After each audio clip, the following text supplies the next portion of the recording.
Съзвездието Пещ, на латински Fornax, съкратено FOR, е слабо южно съзвездие, въведено от френския астроном Никола Луи де Лакайл през 17 век.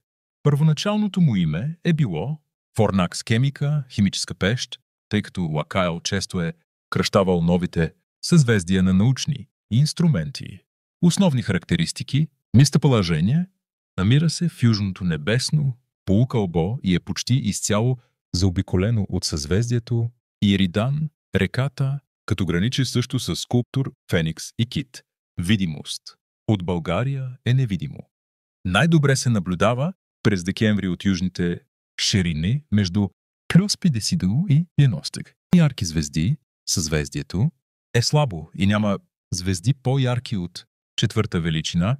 Най-ярката му звезда е Алфа от Пещ, Афорнацис, известна още като Далим с видима звездна величина приблизително 3,9. Митология.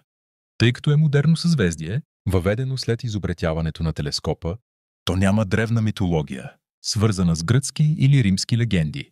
Обекти в дълбокия космос, въпреки че звездите му са слаби, съзвездието Пещ е изключително интересно за астрономите заради множеството обекти в дълбокия космос, тъй като се намира далеч от равнината на Млечния път и предлага прозорец към далечната Вселена